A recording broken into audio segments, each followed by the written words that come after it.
My husband emptied our savings for his girlfriend and said nobody would ever believe me he lost everything when I exposed the truth. My name is Sarah, and 12 years ago, I married a man I believed was my person, my partner, my safe place in every storm life had ever thrown at me. I was wrong about all of it. But I wasn't wrong about myself, and that's the part Derek never accounted for.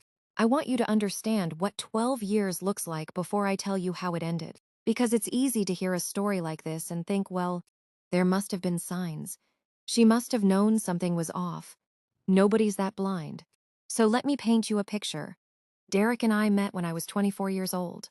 He was charming in the way that certain men are charming, not flashy, not loud, not the kind of charming that makes alarm bells ring. Quiet charming. The kind where he remembered your coffee order after the second date, where he called when he said he would, where he showed up consistently, reliably, steadily in a way that felt so different from every careless man I'd known before that I mistook consistency for character.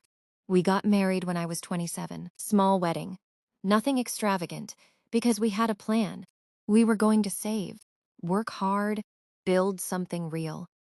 Not just a marriage on paper, a life.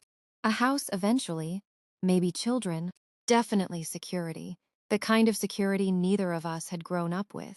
And for years, for what I genuinely believed were good, solid, real years. That's exactly what we did. I worked overtime shifts at my job in healthcare administration. 12-hour days that bled into evenings. Weekends sacrificed. Vacations skipped. Dinners missed. All of it, every exhausting, unglamorous, invisible hour of it went into our savings account. $180,000. That number didn't appear by magic. That number was built from my tired feet and his supposedly equal contribution and years of choosing the responsible thing over the easy thing. Or so I believed. I believed it completely. Right up until the moment my debit card was declined at a grocery store on a rainy Tuesday morning, and I found out that the man I had given 12 years of my life to had been living inside a lie, so enormous I still can't fully wrap my mind around the architecture of it. It was raining. I remember that detail specifically because I had forgotten an umbrella, and I was annoyed about it in the small, ordinary way you're annoyed about small, ordinary things when your life is still intact. I was at the grocery store. Eggs, bread, the specific brand of pasta Derek liked, vegetables I was going to roast for dinner, a dinner I was going to cook after a 9-hour shift, and my card was declined. I laughed it off, assumed a banking error. These things happen. Switched to my credit card and made a mental note to call the bank. I called Derek on the drive home. He didn't answer. I called the bank instead. And the woman on the phone, professional, careful, clearly trying to soften something that didn't have a soft version, told me that our joint savings account had a balance of zero. Zero. I asked her to repeat it. She did. I asked if there had been a fraud alert, a freeze, some kind of error. She told me no. The withdrawals were authorized. Multiple transfers over a period of weeks. All of them going to the same external account. All of them authorized by my husband. I sat in my driveway, in the rain still in my work clothes, groceries in the back seat, umbrella still forgotten, and I felt something I don't have a precise word for. It wasn't panic yet. It wasn't grief yet. It was more like the feeling of stepping onto a stair that isn't there. That split second of absolute wrongness before the fall begins. Derek was home when I walked inside. He was sitting on the couch watching television, relaxed, comfortable, like a man with nothing to answer for. I stood in front of him soaking wet, still holding the groceries, and I told him what the bank had said. And he looked at me, not caught, not panicked, not sorry. He looked at me with the calm, steady, almost bored expression of a man who had been preparing for this conversation and had decided, somewhere along the way, that he didn't need to pretend anymore. He uncrossed and recrossed his legs. He said, "And I need you to really hear these words, because they are words I have replayed in my mind more times than I can count. Words that still have the power to knock the breath out of me when I let them land fully." He said, "I gave it to someone who deserves it more than you." Not an explanation, not an apology, not even the decency of a lie. Just that, delivered like he was telling me what he wanted for dinner. I put the groceries down on the floor. I don't even remember doing it. and I asked him who. He told me her name was Amber, 26 years old, and he had been with her for almost 2 years. 2 years. While I was working overtime shifts to build our savings, Derek had been building a separate life for another woman with the money I helped earn. Amber had a luxury apartment. Our money. Amber had a new car in her driveway. Our money. Amber had jewelry I had never seen, clothes from stores I couldn't afford. A lifestyle assembled entirely from the hours I had spent exhausted and faithful and completely, devastatingly trusting. Our money. My money. And then Derek did something that I think about every single time I feel like the world has become too dark to navigate. He smiled. And he said, "Nobody's going to believe you anyway." I need to spend a moment on that smile, because it wasn't the smile of a man who slipped up and got caught. It wasn't nervous or guilty or defensive. It was satisfied. It was the smile of a man who had thought about this moment, who had planned for it, who had, somewhere in the quiet of his own mind, already rehearsed every step of what came next. Derek had built a life on managing perception. He knew exactly how he appeared to the people around us. Reliable Derek. Steady Derek. The kind, reasonable, rational husband whose wife had unfortunately become a little unwell. He had been quietly constructing that narrative for months, maybe longer, while I was working overtime, while I was sacrificing weekends, while I was lying next to him in bed every night believing we were building something real. He was already building the story he would tell when I found out. And the story he chose to tell was that I was unstable. He chose it deliberately. He chose it early. And by the time I found out about Amber, he had already pre-poisoned every well I might have tried to drink from. Within 72 hours of that conversation, my world became unrecognizable. Derek moved fast, I'll give him that. Whatever his many catastrophic moral failures, the man was efficient. He told his family I had become paranoid. He called mutual friends and spoke about me in the careful, concerned, devastating language of a husband worried about his wife's mental health. He said I was making things up, that I was confused, that our marriage ending had triggered something in me, and I was struggling to separate reality from the stories my unstable mind was creating. And people I had known for years, people who had sat at my dinner table and danced at my wedding and called me their friend, believed him. His mother called me the day after I found out about Amber, not to check on me, not to ask questions. She called to tell me I was pathetic, that Derek deserved better than a woman who invented stories to punish him for leaving. His sister sent a message telling me I was obsessive and needed serious help. Friends, women I had confided in, laughed with, supported through their own heartbreaks, stopped answering my calls. When I ran into people who knew us both, I could see it in their eyes before they even spoke. They had already decided Derek was the reasonable one. Sarah was the unhinged ex-wife. And Derek loved every second of it. I know that now.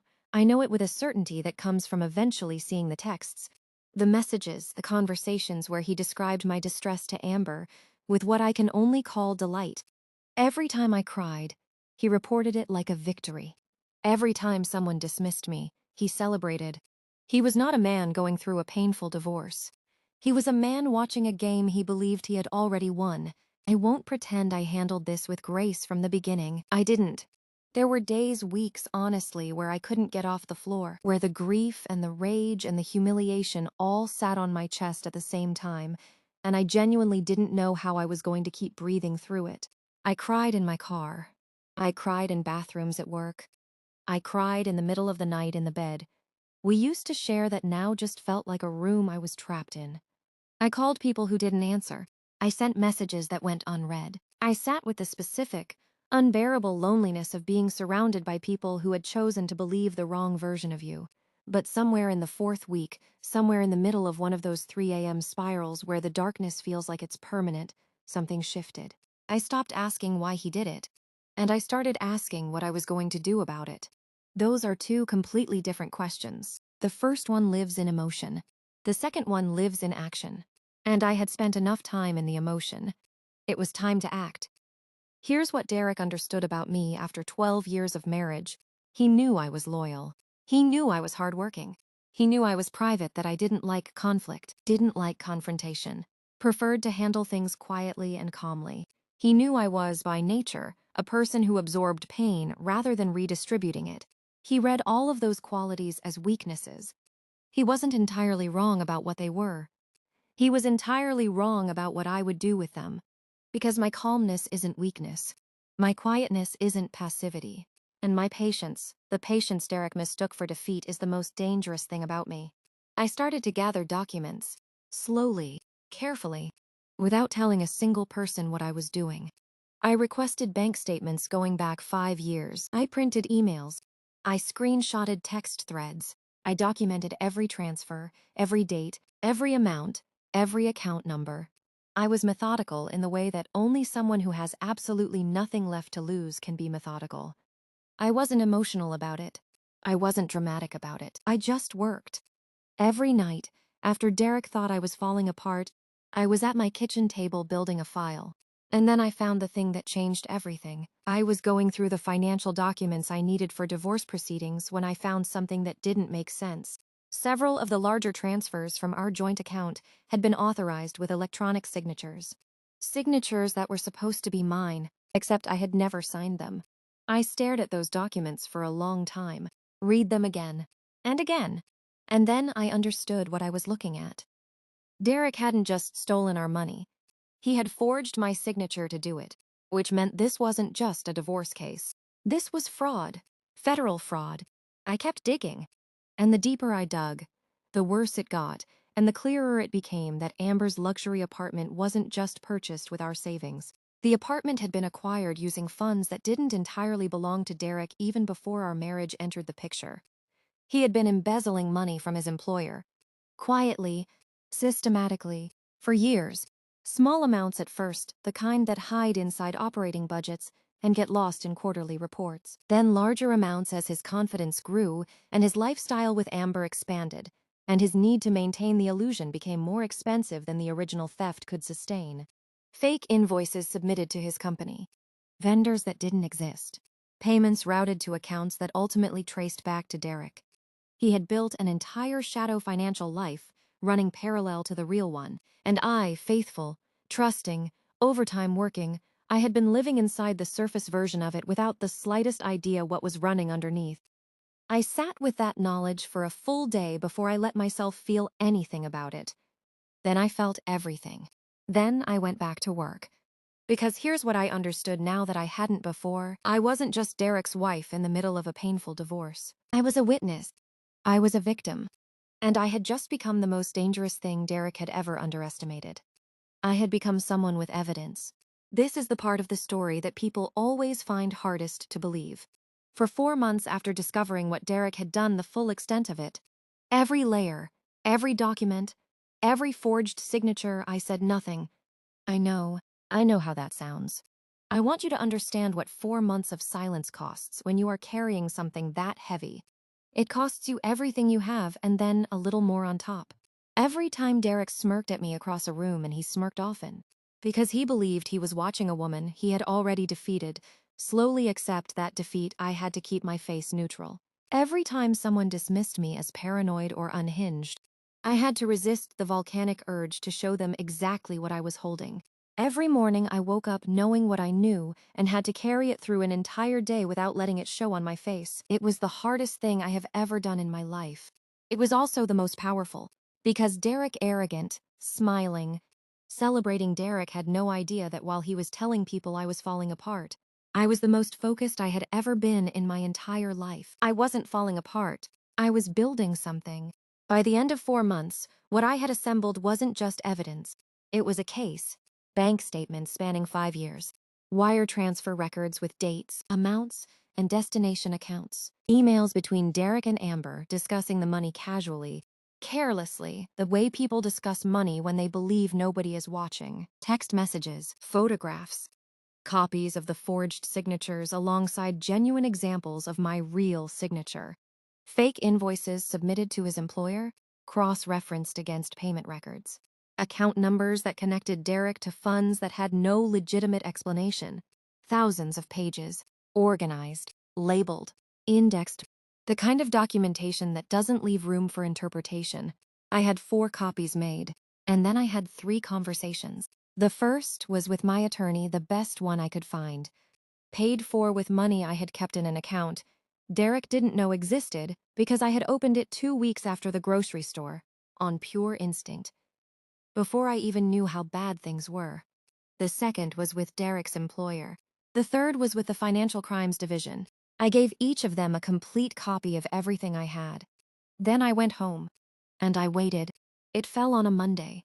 I know because I had started marking things in a journal, not out of sentimentality, but because I wanted to remember every detail of what happened next with perfect accuracy. Derek was fired, not let go quietly, not offered a resignation, fired, escorted from the building by security, his badge deactivated, his access revoked, his desk cleared by HR while he was removed from the premises. 12 years of what his employer believed was loyal service dissolved in a single Monday morning. I heard about it from a former mutual friend who called me, voice careful and strange, to ask if I knew what was happening. I told her I was aware. She didn't know what to say. I didn't help her figure it out. 3 days later, Derek's accounts, all of them, including the ones connected to Amber's apartment, and the hidden funds he thought were invisible, were frozen. Investigators had moved fast. When you hand people thousands of pages of organized evidence and they can see the pattern clearly laid out in front of them, things move faster than you might expect. Bank accounts frozen, properties flagged, assets under review. The financial infrastructure Derek had spent years quietly constructing, all of it sealed off overnight, while investigators began the methodical work of determining exactly how much had been taken, from how many sources, over how many years. I want to talk about Amber for a moment, because I think it would be easy and maybe expected for me to direct a significant amount of my anger toward her. She was 26 years old, and she was spending money she had to know wasn't entirely legitimate. Nobody furnishes a luxury apartment and buys a new car without some curiosity about where the funds are coming from. I'm not naive about her role in what happened, but I also want to be honest. Amber wasn't the architect. She was a beneficiary. The person who sat across from me in my own living room and watched me find out about her with something approaching entertainment, that was Derek. The person who forged my signature, who stole from his employer, who smiled when he told me nobody would believe me. That was Derek. And so when the accounts froze, and the investigation began, and the comfortable, funded, insulated life Derek had built for Amber began to collapse. She left. Immediately. No discussion. No loyalty. No standing beside him while things got hard. The woman for whom Derek had emptied our 12-year savings account, forged federal documents, and destroyed his own career simply vanished the moment the money disappeared. No goodbye. No explanation. Just gone. If Derek felt anything specific about being abandoned by the woman he had sacrificed everything to keep, I don't know. I only know that I felt something when I heard about it.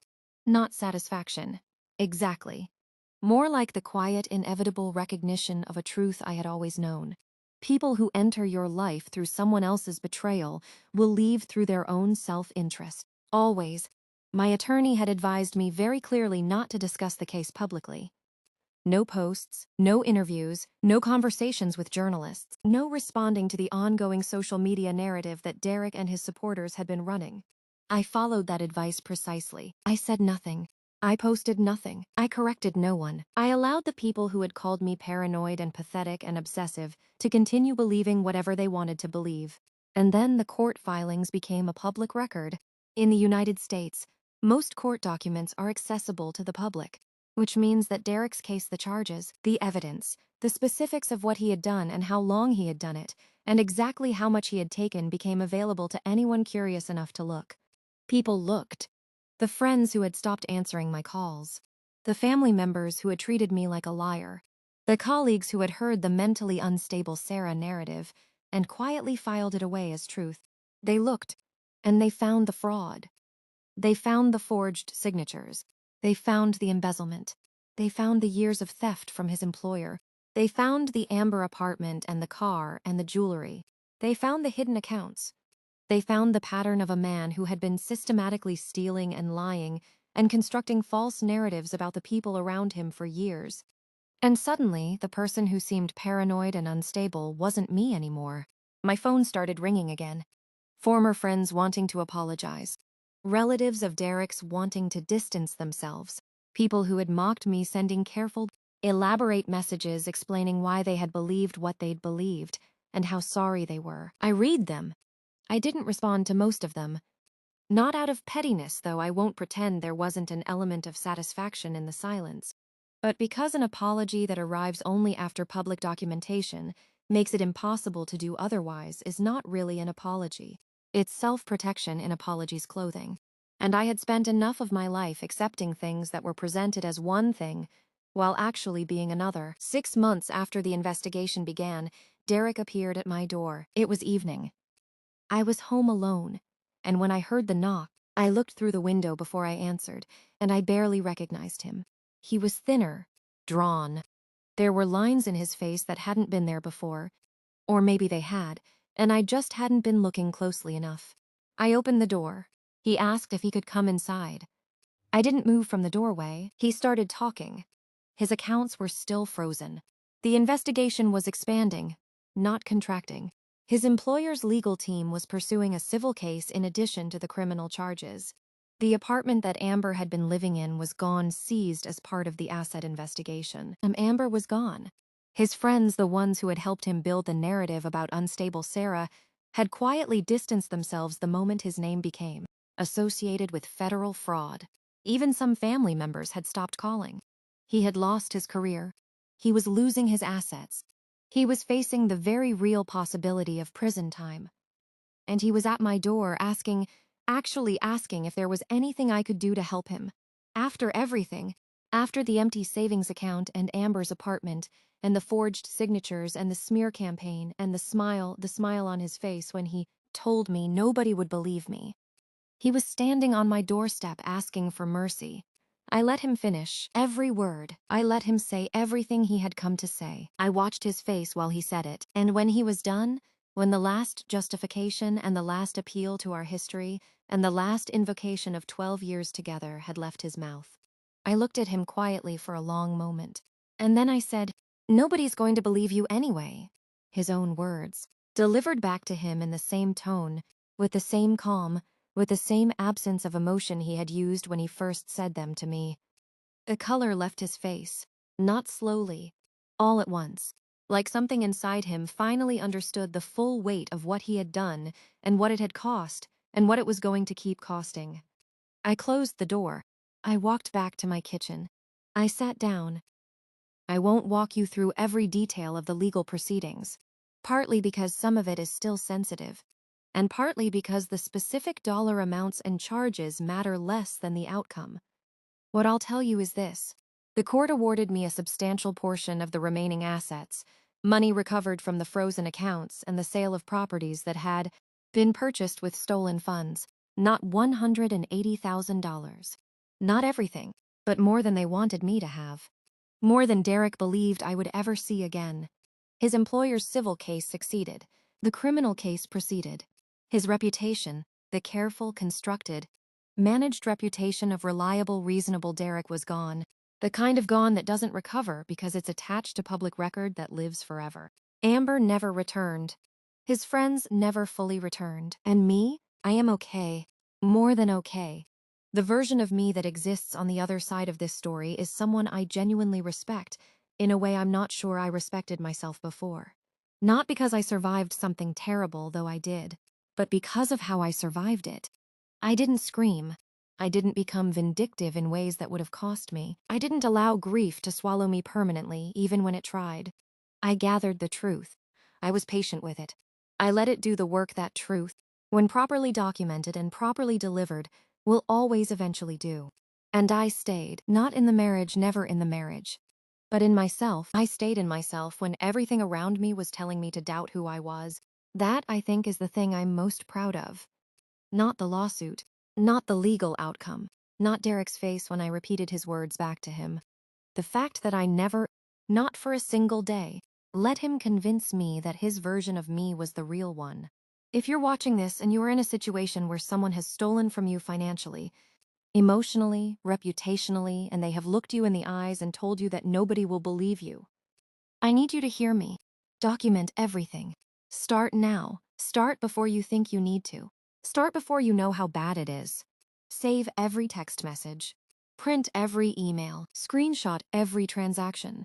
Request every record you are legally entitled to. Build your file slowly, quietly, and completely, and then deliver it to the people who are paid to act on it. Not to your friends, not to social media, not in the middle of an emotional confrontation, to attorneys, to investigators, to the institutions that have both the authority and the obligation to respond. And then, wait, not passively, actively, deliberately, strategically wait. Because the most powerful move you can make against someone who has underestimated you is to let them keep underestimating you while you quietly dismantle every lie they have told. Derek told me nobody would believe me. He was right for a while, until the documents existed. And once the documents existed, everyone believed me. Because documents don't gaslight, records don't take sides, evidence doesn't care who is more charming, or who told the better story, or who smiled with more confidence. Evidence just is. And when you have enough of it, it speaks so loudly that nobody who matters can pretend not to hear it.